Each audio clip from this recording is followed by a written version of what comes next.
Hello and welcome back to another video, guys. Now that's right, today I'm going to be going over my ranking of my least favourite to my favourite of the recent Disney live-action adaptation films. No particular reason I'm doing this, just wanted to make a video today. You know, quarantine is, boring, so I'm trying to find things to do, new videos to make, and I thought this would be a good one. Before I get started, I just want to say, yep, got a little trailer there for my channel now. It's nothing special, it's just a little something I create. I'm not great, at creating things like that. It's not my specialty at all, so that's what I managed to do just with a few little bits and bobs I have on my phone, editing software. I'm going to put that in front of all my videos now, not the live videos. I don't know how to do that. But it's cool, I'm happy, it's exciting. Got a new little logo there as well. Again, nothing special, something simple I made. Also, just want to say thank you to everyone who's been supporting this channel so far. It's been a blast. I've got some really nice comments come in over the weekend from people on my latest video. The live chat's been really fun as well. So I just wanted to say thank you, really, as well on this video to everyone who's been supporting and sending me messages. Got a couple nice messages on Facebook from some friends as well. I want to give a shout out to Jamie Smith. I don't know if you're watching, Jamie, but if you are, he sent me a really nice message a couple days ago as well. So it's just really nice to get some feedback here. And I hope that everyone who's a part of the Big Paulie Facebook group who's come over here to watch my channel, I know I can be opinionated in that group chat. I try not to stir things up though, but I know I hope people are coming over here and enjoying the channel as well, and I just want to say thank you for the support. It does mean a lot, it really goes a long way. So yeah, wanted to say all that because I just felt like I should. It just keeps astonishing me that people keep coming over to watch me, and the live streams have been fantastic, and I've got such a great little audience here. It's fantastic, so thank you guys so much for everything. Anyway, so today I am doing my ranking of the Disney live action adaptations. So I've got all of the ones in here you'd expect, like Lion King, Jungle Book, Aladdin. I've chunked in a couple others as well.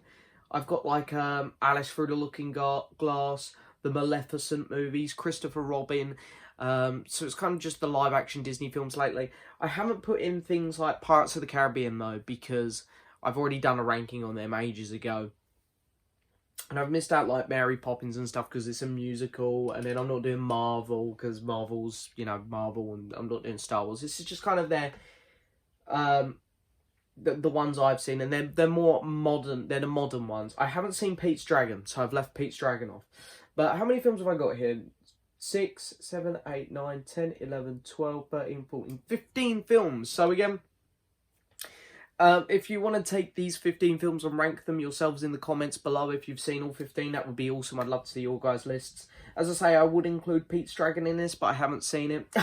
So these are the ones which I class as the more fairy tale Disney live action films. That's what I'll say, the fairy tale Disney live action films. So as I say, I probably should have included like Mary Poppins Returns, but I haven't, even though I have seen it.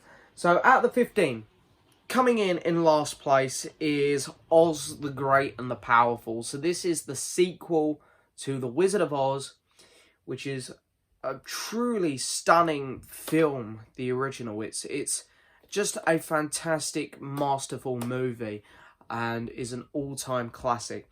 And yeah, they tried to make a sequel to it, and this is one of the reasons why I was really worried for Mary Poppins Returns, because same sort of thing. They're taking this great film and they're making a sequel to it. Thankfully, in Mary Poppins, it turned out okay. Not great, turned out okay. With The Wizard of Oz, the sequel, Oz the Great and the Powerful, was absolutely appalling. This movie was pretty terrible. There's not much about it I like. I think the effects are really bad. They look really fake. The acting is just not good. James Franco, I don't think is a great choice here. Mila Kunis in it as well seems very fake. Just everything about this movie none of it works. It takes this really interesting world and somehow manages to ruin it. Okay, coming in next, this is number 14, is the sequel to Tim Burton's Alice in Wonderland, and that is Alice Through the Looking Glass. I'm one of the people who doesn't mind the first Alice in Wonderland, as you'll see in a minute. It's not great. I'm not gonna lie, I'm not a big Tim Burton fan. So I'm not a huge fan of the way this film looks, because even though this one isn't directed by Tim Burton, it still tries to keep that Tim Burton feel, obviously, because it's following on from his original film. So I'm not a big fan on the way this film feels. You can also tell this is when Johnny Depp was going through a bit of a hard time, unfortunately, in real life. It's during that Parts of the Caribbean 5 era where the man was just not in a good place and his acting had severely gone downhill. The lead actress in it, Mia, I'm not going to pronounce her surname because I'll butcher it. She's just not... It's funny, I've seen her in a couple other films and she's actually a decent actress. But in these two Alice in Wonderland films, she doesn't do a very good job, weirdly. The best thing about this film is easily Sacha Baron Cohen. He is great as time in it. Other than that, this film feels very forced and very unnecessary. And again, it also doesn't look great, I don't think. The CGI feels very, very fake at times. It feels like those very early 2000 Star Wars prequel looks where you can tell some things look okay, and then there are some sets and some backdrops which just look unnecessarily fake, and it's very strange decisions. So speaking of Tim Burton, here we go. Dumbo coming in next. So this is a film which I really wanted to love because I really like the original Dumbo. And I don't mind this film. This is, see, these are the only two bad films, I think, in my list. This is where films go from bad to okay. This is an okay film. It's got a fantastic cast. Colin Farrell, Michael Keaton, Danny DeVito are absolutely fantastic in this. Eva Green as well, I want to say. She's a fantastic actress. Been a big fan of her since I saw her in Casino Royale. The child actors in this do a decent job as well. Yeah, it's a very interesting film. It doesn't feel too Tim Burton-y, which I kind of like. You can tell he's kind of dialed it back here until you get to the end where the circus all goes a bit overboard. It looks okay though. It doesn't look too overly fake like Tim Burton likes to do. Dumbo himself looks fantastic. Yeah, it's just an okay film. I don't really have much to say about it, to be honest. It's just one of those films that kind of exists. And it's like, it's alright. I don't really have much reason to go back to it, if I'm being honest. But it's a fine film. It's great for families. So coming in next, where are we at now? 3, 6, 9. I really miscounted here. I definitely don't have 15 films here. How did I miscount? So I got 6, 6, 9, 10, 11, 12. I had 12 films. I said 15 earlier, didn't I? Okay, so ignore that. So this is number 9.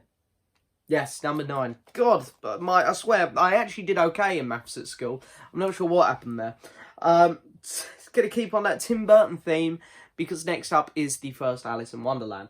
Now, as I say, I don't mind this film. It's okay. It's got a lot of heart to it and a lot of soul.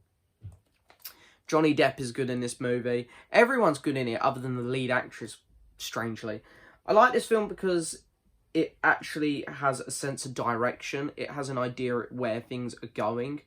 I like all the characters in here. I love seeing the Mad Hatter's at his table with the what's he called? I can't think of his name. The hair and stuff. It's really good. All the voice acting all around is fantastic. It's just got a nice feel to it. The world feels overly fake at times. Again, I remember the bit where Alice first comes out the door and then there's these huge plants and stuff, and it's like, just doesn't look great at times. And there are bits where I remember the villain with the eye patch. There's bits where like he's like stretching, pointing, and you can tell like his whole arm is CGI, and it's like there's no reason to make his arm CGI. So there's things like that happening in the film which annoy me a bit, but it's a decent film. Next up is the latest edition. Yes, this is the latest one. I've just realised I haven't included like Lady and the Tramp, which is technically a Disney live action. I've seen it.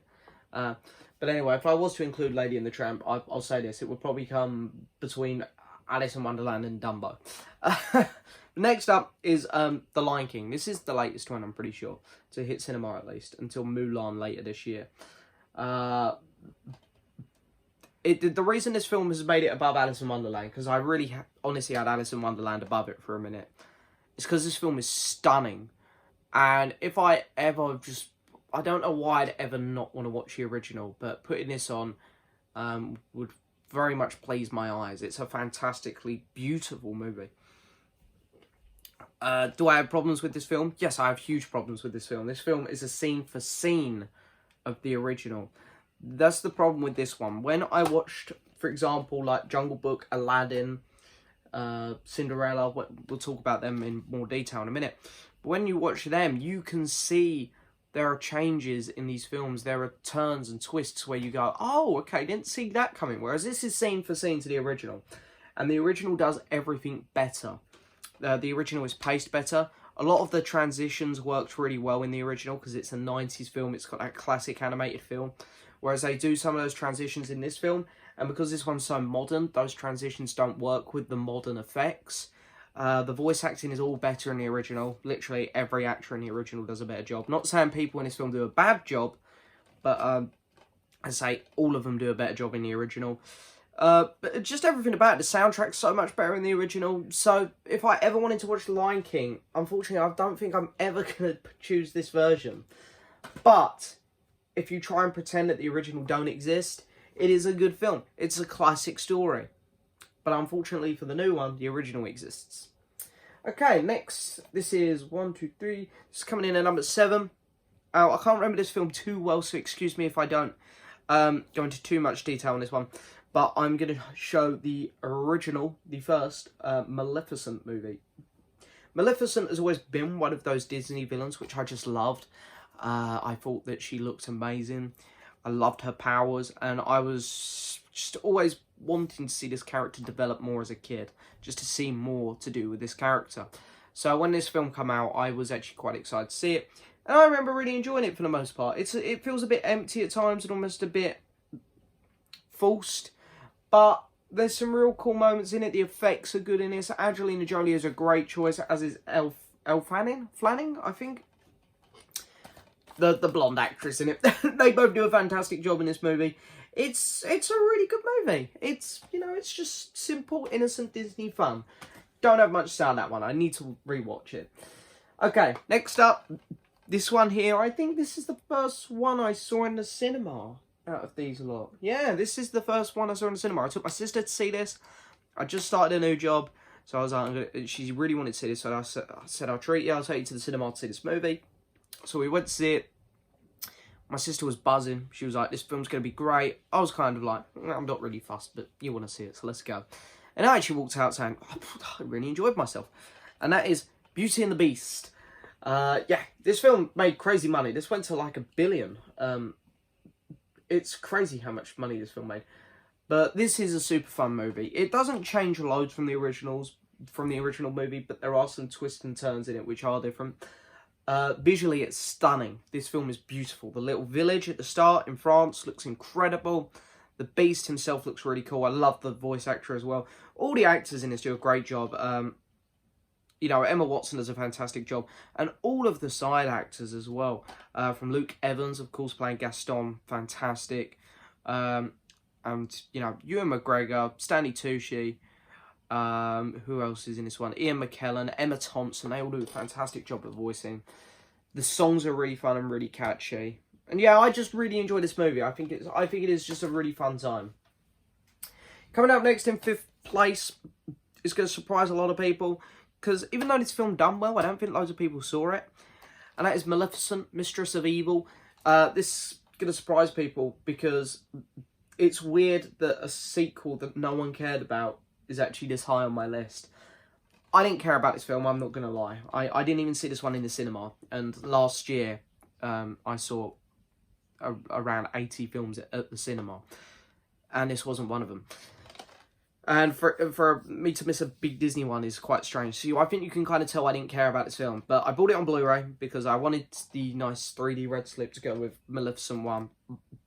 And I watched it and I thought this film was great. This was really, really good fun. The first 40 minutes or so are kind of like the first one, where it's just innocent fun, nothing amazing. And then the back half of this film, the second and third act are incredible. especially the third act. They go for this huge battle, which I weren't expecting. It felt so epic, the final battle. The final battle in this felt more epic than the final battle in the last Star Wars movie. And it takes risks. Characters die. There are some brutal moments in it. And you see Maleficent develop so much more. There are some silly moments in it. Like, after the battle, all of a sudden everyone's happy and the kingdom's all cleared up, like, instantly. There are some silly moments in it like that. But overall, this is a super fun film, and the last act is beyond epic. So, Maleficent, Mistress of Evil. I got a lot of time for this film, actually. It surprised me. I really like it. Next up, coming in 4th place is Cinderella. So, yeah, Cinderella is it's not the first film to come out that I'm talking about, I don't think. It might be, actually. I'm not sure. I don't think this is the oldest. This is 2015, I'm pretty sure. Pretty sure Oz the Great and the Powerful, Alice in Wonderland are older than this. Even Maleficent, the first one, might be a bit older than this. But this was the first one of, like, the proper Disney live-action adaptations. Because obviously, like, Maleficent is not... it's just they've taken a character and developed her. This is the first live-action adaptation, I believe. Oh no, I suppose Alice in Wonderland is. Second then. Directed by Kenneth Branagh, who's a fantastic director, really. He done... it's funny, I'm not the biggest fan of these two films, but I do have a lot of respect for him. He done the first Thor movie, and he done Murder on the Orient Express, and his new film was scheduled to come out later this year, Murder on the Nile. Another Agatha Christie book. But I'm guessing that'll be next year now. But this is his best film by far. This film actually flows really well. It adds to the original a lot. I wish that the music had a bit more of presence, I guess, in the film. But other than that, it's really good. All cast really well. Lily James does a fantastic job in this movie. It's just really good, innocent fun. Again, there's not a moment where I'm bored in this film. It just kind of moves at a good pace. And visually, it's really nice to look at. It's a really visually nice movie. Okay, so coming in at number 3. Yeah. Is Aladdin. Aladdin 2019. This is a film which some people really didn't like. And I don't know if... I've heard a lot of people say they didn't like the way the film looked, the sets and stuff. But it didn't look fake to me. It looked childish, but this is a child's film. Aladdin is aimed at the younger demographic. So I think this film works really well, actually. I'm going to disagree with people who say that it looks bad, because I don't think it does. I think it works for the target group that they're aiming this film for. It doesn't look fake. It does all look like the sets and stuff and the costumes. They look real. They look really good. The genie himself, Will Smith, he does a fantastic job at doing what Robin Williams done in the 90s. Works really well. The casting, I think, is great all round. I think visually, like the effects as well, for the most part, 9 times out of 10, they look really good.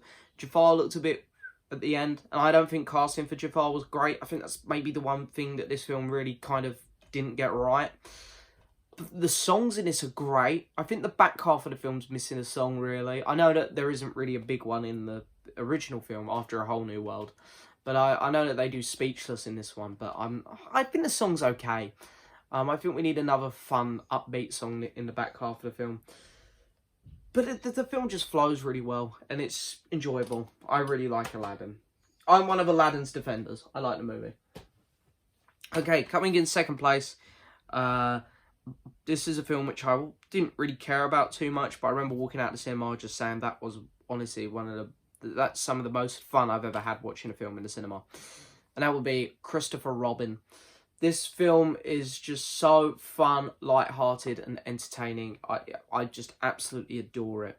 I can't believe this film didn't make more money. It's such a shame. And I feel terrible for Ewan McGregor, because he had this, Birds of Prey, and Doctor Sleep, where they're really good movies and they're just not making the money. So it's a shame. But Christopher Robin, this film is great.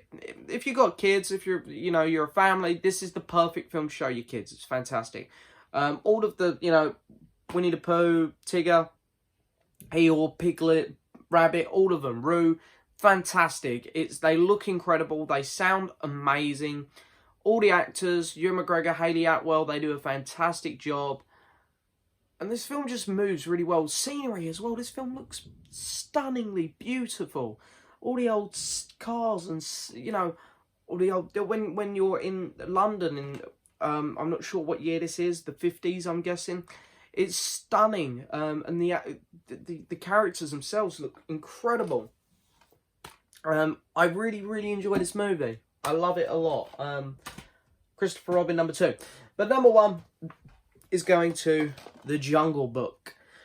So The Jungle Book, you know, the original is a classic. I grew up with the original. The original is like my second or third favourite Disney film, animated Disney movie. I love it. And what I love about this film is it pushed the boundaries, like, by a lot. And while Aladdin and Cinderella and Beauty and the Beast did slightly, this goes the extra step and just pushes it out by a mile. It changes up the story a lot. There are some twists in it which just are really good and you don't see coming.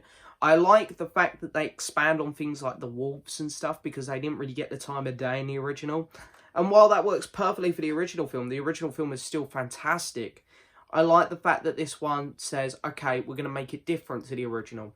Let's take a character which didn't really get any time and we'll expand on them. And this film has balls as well for a Disney film. Disney are always a bit scared to kill characters off, I think. You know, we see one wolf get yeeted off a cliff. Also, the songs in this film, I love a good song in a film. I love these big musical numbers, which is why I really enjoyed Aladdin. But I really like that in this one they dialed them down a bit. They sound catchy still in a more realistic way. Christopher Walken as a giant monkey as well is great. I thought the casting was perfect. Bill Murray was perfect for Baloo, as was Ben Kingsley for can't think of the Panther's name. Wagira or something like that. And yeah, Idris Elba as Shere Khan as well was great. Scarlett Johansson as the Snake as well was fantastic. I think this film is pretty damn awesome and it looks incredible. So well done, Jon Favreau. Shame that you went a different route with Lion King. But anyway. So there's my ranking of those Disney live-action movies. There they all are, from worst to best. So as I say, I think there's only 2 bad movies there. I think Oz the Great and the Powerful and Alice Through the Looking Glass is pretty bad. I think Dumbo's okay. Alice in Wonderland and Lion King, they're alright. They're a little step above Dumbo. And then from Maleficent to Cinderella, I think they're good. And then Aladdin's pretty good. And then Christopher Robin and Jungle Book, I think are just great. So there's my little ranking for the Disney live action adaptations. I hope you've enjoyed this video as always, guys. Don't forget to hit the subscribe button, like the video, leave a message. And I'll see some of you tomorrow for the live chat. Thank you so much for watching. See you guys later. Bye-bye.